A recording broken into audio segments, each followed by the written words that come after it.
Hi everyone, my name is Jude Mears Garcia. I'm a student at Yale College, and today I will be reading the 1619 project, Born on the Water, by Nicole Hannah-Jones and Renee Watson, illustrated by Nicholas Smith. Born on the Water.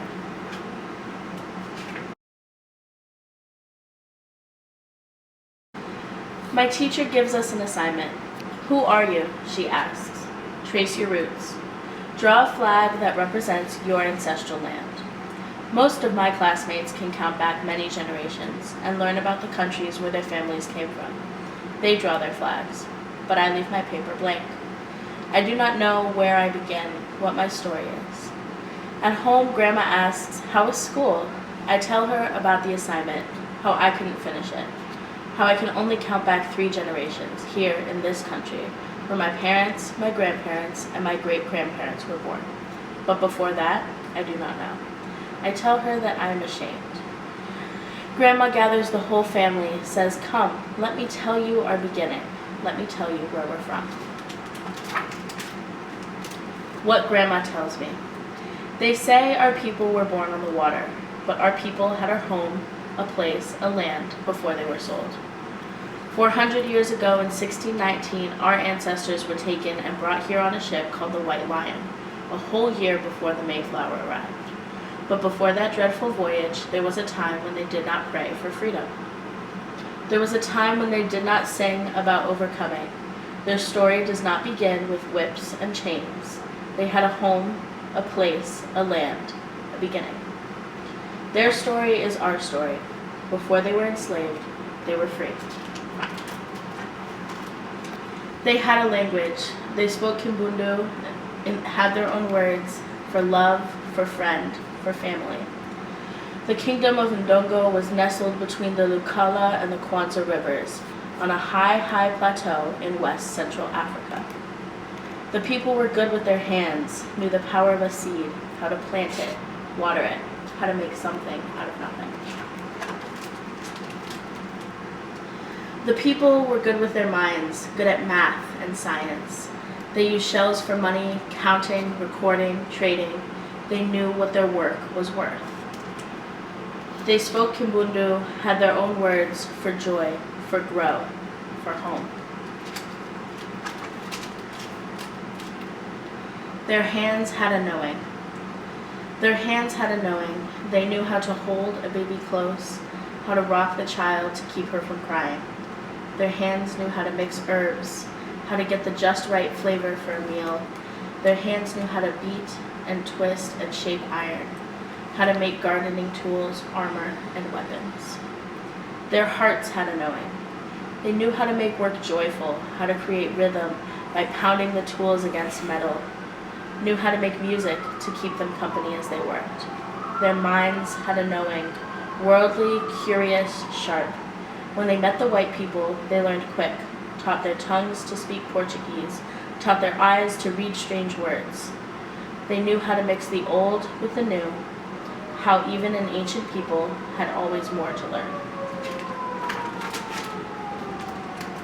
And they danced, and the people moved their feet, moved their whole bodies to the melody of horns and stringed instruments, of marimbas and drums.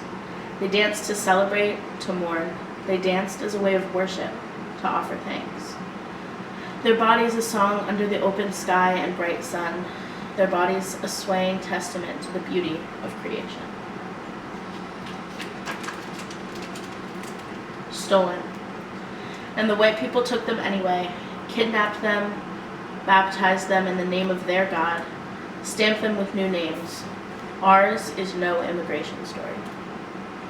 They did not get to pack bags stuffed with cherished things, with the doll Grandma had woven from tall grass, with the baby blanket handed down from generation to generation, all the way back, so far back that it carried the scent of the ancestors.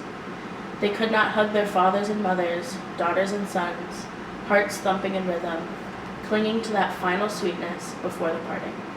No promises, whispered from mouth to ear, of seeing each other soon.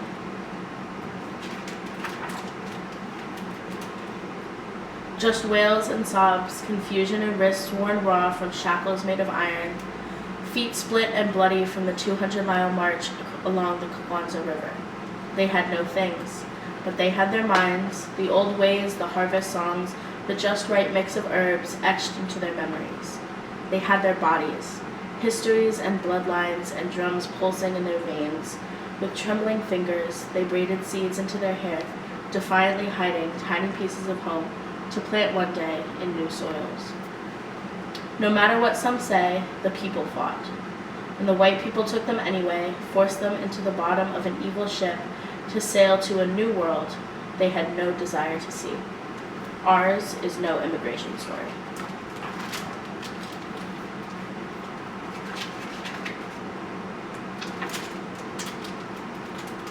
The White Lion.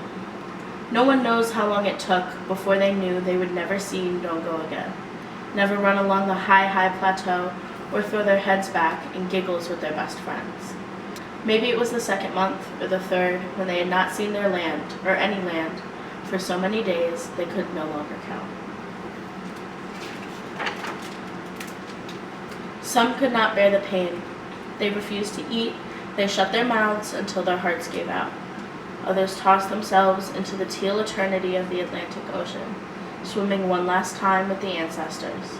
Sickness and hunger, filth and cruelty took the others, almost half, but those who did not die resolved to live no matter what. Packed in dark misery, strangers chained together, head to feet, hip to hip, in the bottom of a ship called the White Lion, they saw that these strangers, men, women, children, kidnapped too from many villages, these were their people now. These many people became one people, a new people, and that is why the people say, we were born on the water. We come from the people who refused to die. Finally, the ship stopped moving, and the people were dragged to the deck. They closed their eyes against the light of a sun they had not seen since Mother Africa's coast. They closed their eyes against the sight of a land that was not theirs. They cried a silent cry as white men spoke strange words, talking about their bodies, and with a handshake traded another's child, another's mama and daddy, 20 to 30 beloved human beings in all, for a few pounds of food and drink. 400 years ago, in the year 1619, the white people called this land Virginia, a sweet-sounding word for a place of such pain, a sweet-sounding word for the place where American slavery began.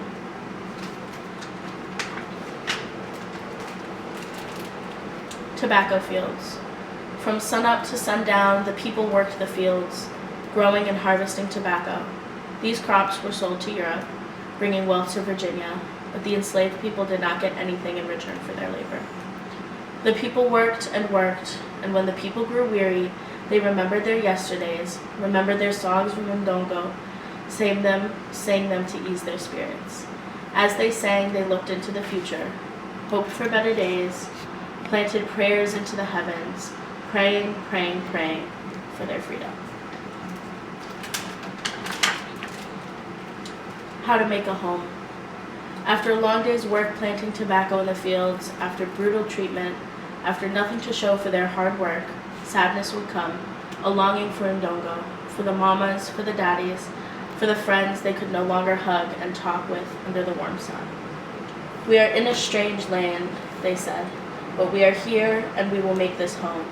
We have our songs, our recipes, our know-how, we have our joy. We will live, love, laugh, sing, and hug our children as tight as you can hold a child. We will survive because we have each other. And so the people planted the seeds they'd carried over the ocean, snuck to visit one another in the dark of night, sang songs, swapped tales of yesterday, remembering. And the people planted dreams of hope, willed themselves to keep living. And the people learned new words for love, for friend, for family, for joy, for grow, for home. We are in a strange land, they said, but we were here, and we will make this home. We have determination, imagination, faith. We will survive because we have each other.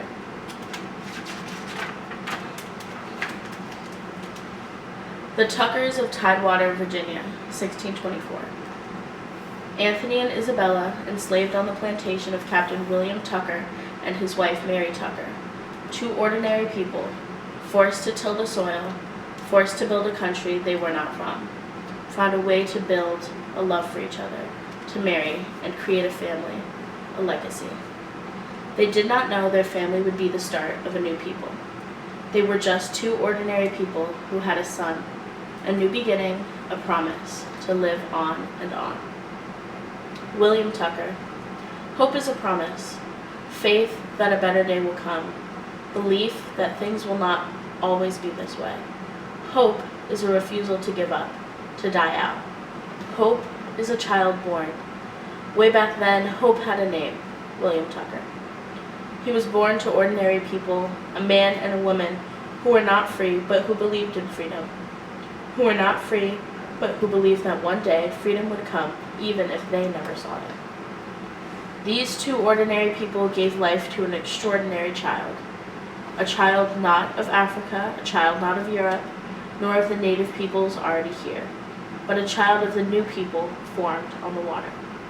The first black child born in the land that would become the United States, the first truly American child. Resist. Life was hard, and it would get harder for the generations to come.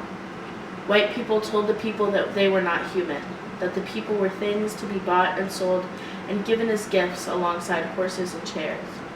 When the people were beaten, they said the people did not feel pain. When they sold the people's children, they said the people didn't love.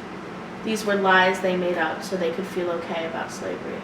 It is wrong, always and forever, to own human beings. It is wrong, always and forever, to treat human beings like things. The people fought back for 250 years. The people resisted every day in ways big and small. For 250 years, the biggest resistance of all was that the people kept living. Legacy. And the people who were born on the water survived, kept living and living. It was illegal to teach enslaved people how to read, but they birthed generations of teachers and librarians, scholars and authors. They were broken-hearted, beaten, and bruised, but they became healers, pastors and activists, doctors and counselors. No one could steal the people's joy. They wrote songs, created jazz and hip-hop, rhythm and blues. They became inventors and athletes, nurses and cooks, pilots and architects, farmers and housekeepers, and singers and artists, dancers and poets, mathematicians and scientists. They passed on their stories through the stitch of a quilt, shared secret messages through songs. The people survived. The people fought.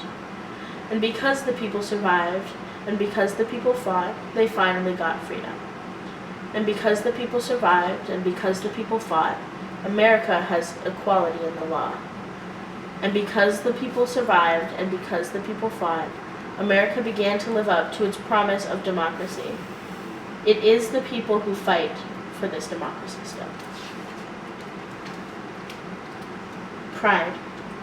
Grandma looks at me and my brother, tells us, this is why we say Black Lives Matter, why we celebrate Black Girl Magic, why we believe our ancestors, why we believe we are our ancestors' wildest dreams.